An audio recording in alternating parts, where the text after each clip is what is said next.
Rebonsoir Monsieur Touzelier. Bonsoir Abdel, bonsoir Coralie, bonsoir messieurs. Bonsoir. Merci beaucoup une nouvelle fois d'être avec nous sur le plateau de Bonsoir le Gard. On va resaluer Coralie Mollaret qui est avec nous, notre journaliste politique. Et sur le plateau, Thomas Leslang qui est à côté de Coralie, qui est avec nous. Il est coordinateur départemental chez les jeunes de chez Génération. C'est ça. C'est ça Thomas Abdel, oui. Bon, comment ça va depuis la semaine dernière? Ça va super. Il fait très bien. Chaudement, on va dire. Bon, c'est la dernière ce soir dernière, ouais. pour Thomas? C'est ça. Bon, on aura l'occasion de se revoir. Oui, avec plaisir. Probablement pour des soirées électorales en direct. Pas de souci. Hein, Coralie? Ah bah oui, n'est-ce pas? Oui.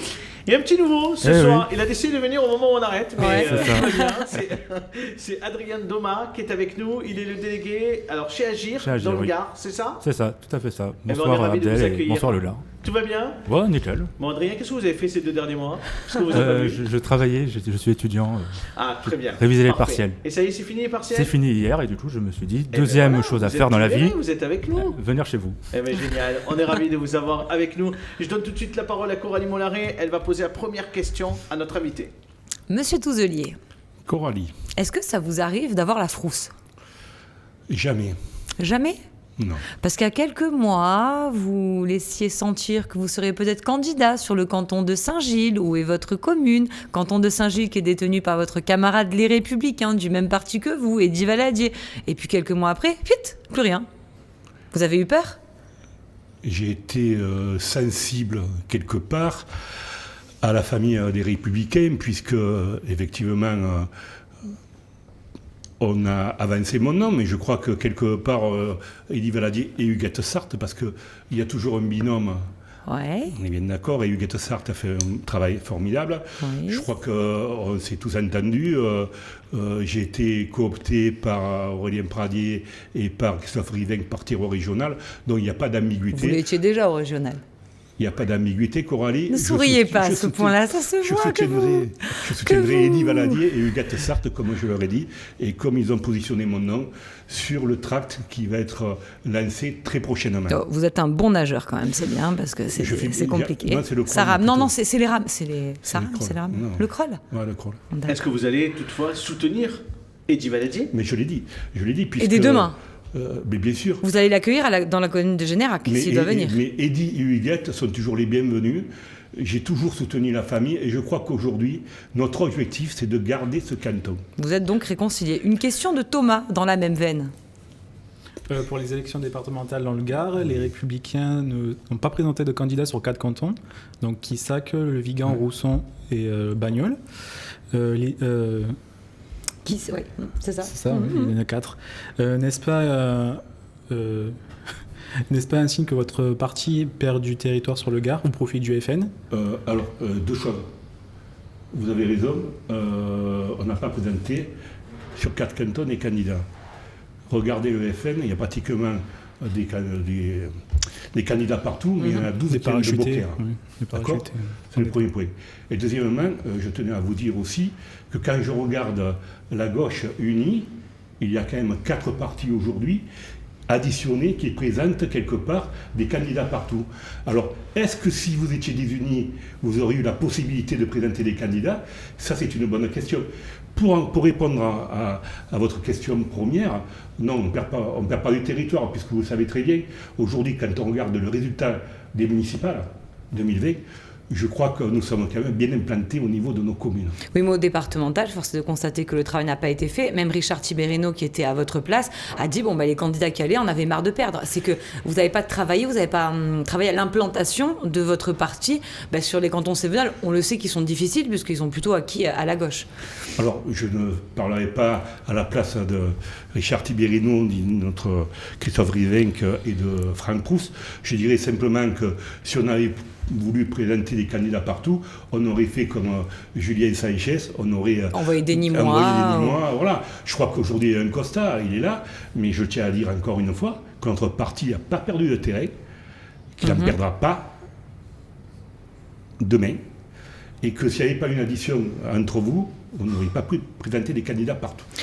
Vous êtes premier vice-président de Nîmes Métropole. On vous sait très proche de Franck Proust. Et Franck Proust comparaîtra bientôt en correctionnel pour trafic d'influence et favoritisme. Quel regard vous portez sur cette affaire ? Vous m'avez déjà interpellé lors d'un rendez-vous sur ce point. Je crois on va attendre très sereinement ce qui va se passer.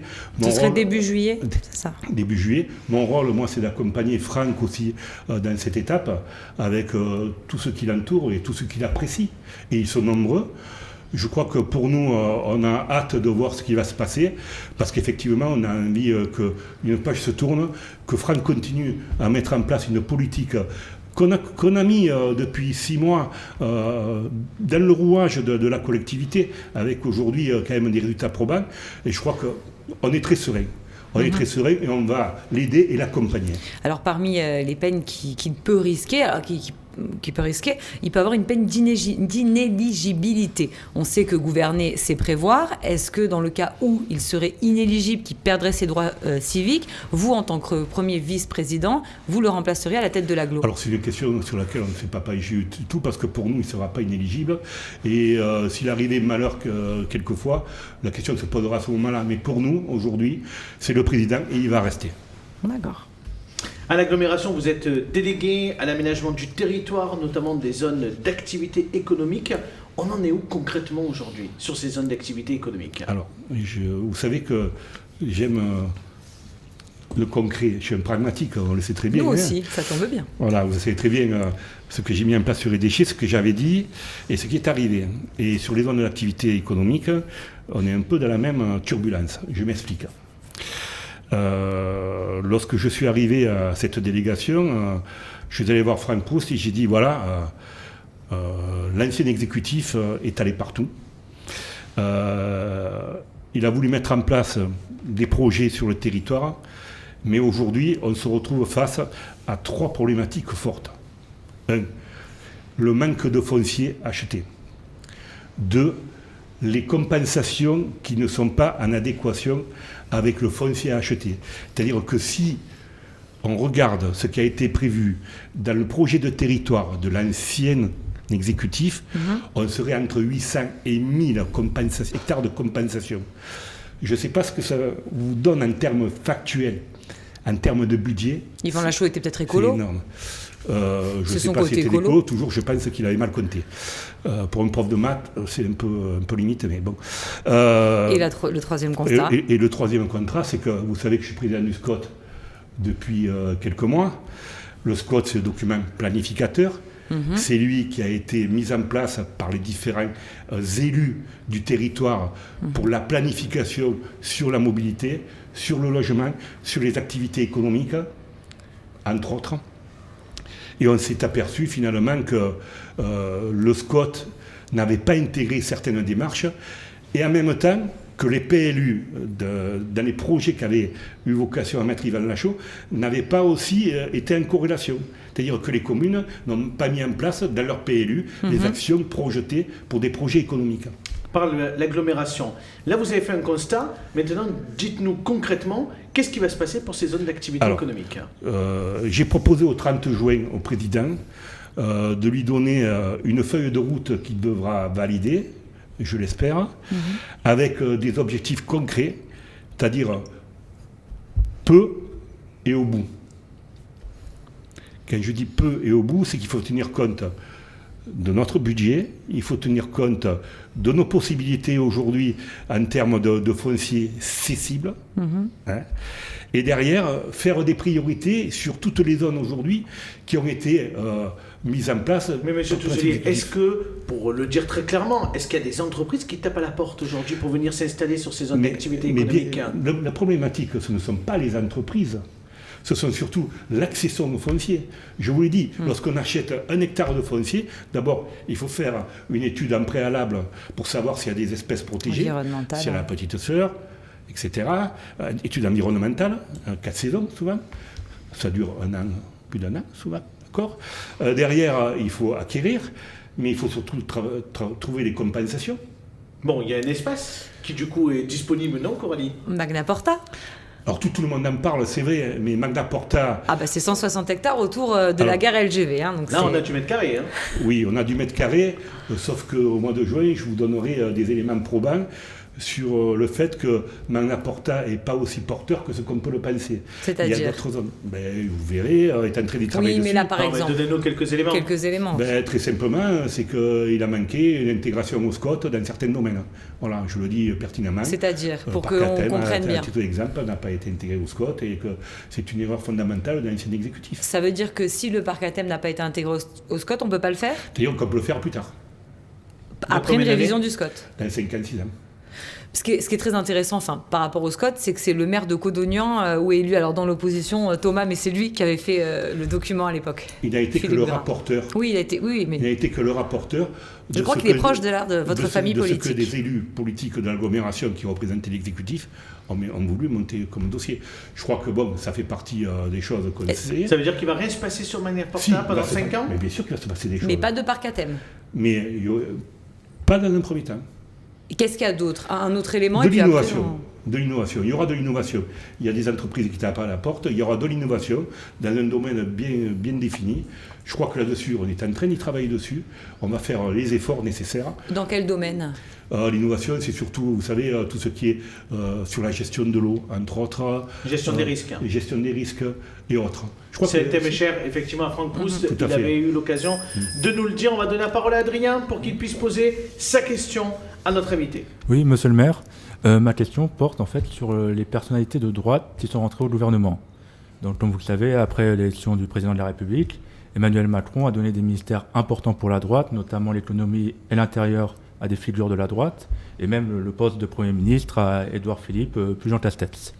Et du coup, le parti Les Républicains a décidé de les exclure directement, sans autre forme de procès. Ce qui est un peu dommage et quand même montre plus une logique de parti refermé sur lui-même que vraiment une volonté de travailler pour la droite et pour la France. Et du coup, ma question, c'est est-ce que LR a raison d'exclure les personnalités qui rentrent au gouvernement ? Et de manière plus générale, que pensez-vous de ces personnes-là ?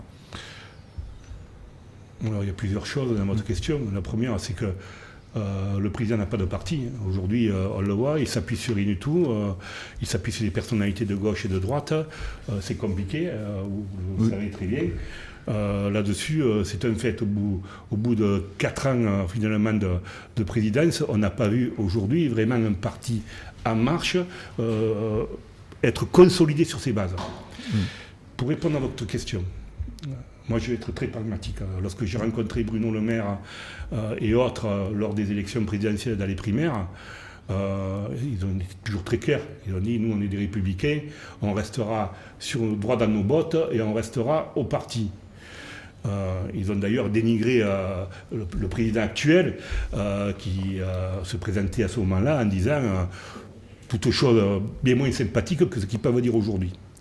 Alors je le dis fortement, je pense que quand on est adhérent dans un parti, on a une ligne. Oui, mais est-ce que la ligne n'a pas changé ? Parce que la ligne quand même, il y a quelques jours, le vice-président du parti a dit qu'il était pour le retour des cours de sûreté contre le droit d'appel.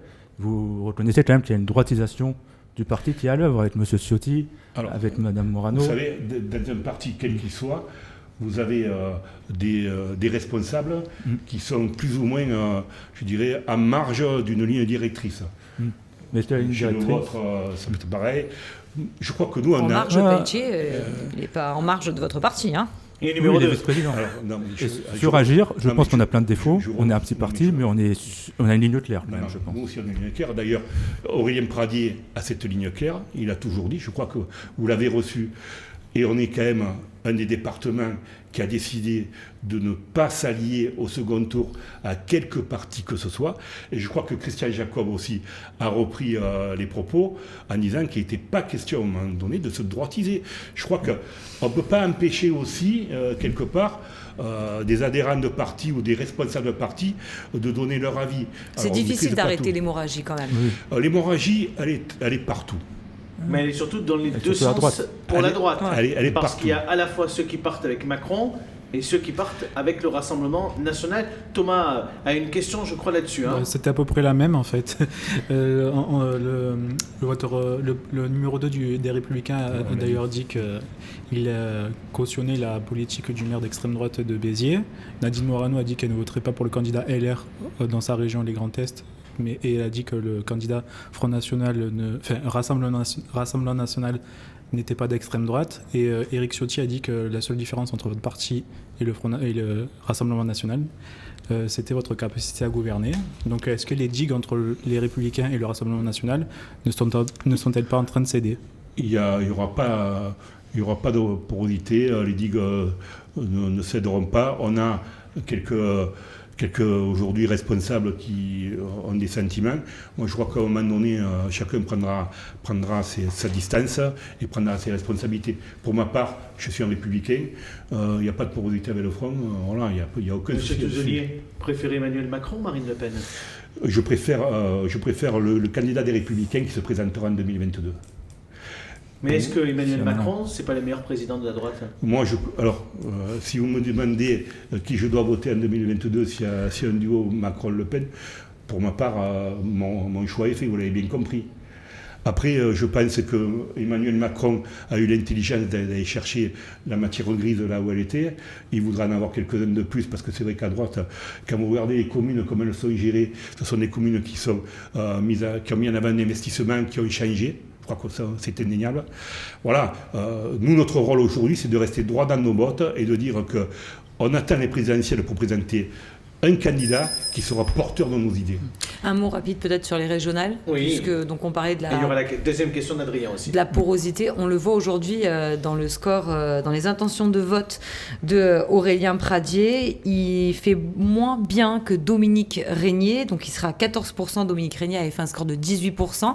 Concrètement, ça veut dire qu'est-ce que dans le Gard, vous, la droite, vous perdrez un élu, parce que vous êtes 3 élus, et puis comment vous analysez cette baisse Alors, moi, je crois qu'il faut... analyser les sondages à l'instant T. D'abord, un sondage, c'est 1000 personnes sur 13 départements. Ça donne des tendances quand même. Sauf que 13 départements, c'est compliqué parce que vous avez des départements qui sont plus en marche que d'autres. Vous allez sur Toulouse, c'est beaucoup plus en marche que d'autres. Moi, je pense qu'Aurélien Pradier est un excellent candidat qui va surprendre tout le monde. D'abord, on est là pour gagner. On n'est pas là pour se dire qu'on va perdre. On est là pour gagner. Et c'est un candidat aujourd'hui qui a l'écoute, qui est très intelligent, qui arrive à fédérer. Et ça, je l'ai vu parce que j'ai vu la différence avec Dominique Régnier il y a 5 ans, qui était un parachuté. Aujourd'hui, on a quelques... Jean-Paul Fournier n'avait pas voté pour lui, d'ailleurs, on n'avait pas soutenu. Et nous aussi, dans la région, on n'avait pas voté pour Dominique Régnier, avec d'ailleurs Aurélien Pradier. Et donc, je trouve qu'Aurélien Pradier est un bon candidat, mais il est quand même dans un climat qui est assez défavorable à la droite. C'est un bon candidat, et je vous attends le soir du 27 juin pour faire le compte. Allez, la deuxième question d'Adrien. Alors, c'est une question, on va revenir sur Nîmes Métropole. Oui. C'était sur l'enseignement supérieur, je crois. Oui, c'est ça, en fait. Bon, là, je m'adresse plus à vos qualités de vice-président. Premier vice-président. De premier vice-président de la Métropole. Le titre a son importance. Yes. Donc, moi, je suis moi-même étudiant sur Nîmes, et je suis très heureux d'être étudiant ici, dans ce territoire qui est magnifique et très attachant. Cependant, il faut reconnaître que Nîmes n'offre peut-être pas un corps assez aux étudiants comparé à ce que Nîmes pourrait offrir. Et je pense notamment que c'est dommage parce que quand on pense que Montpellier était plus petit que Nîmes il y a quelques décennies, on se dit aujourd'hui Montpellier c'est la ville étudiante par excellence.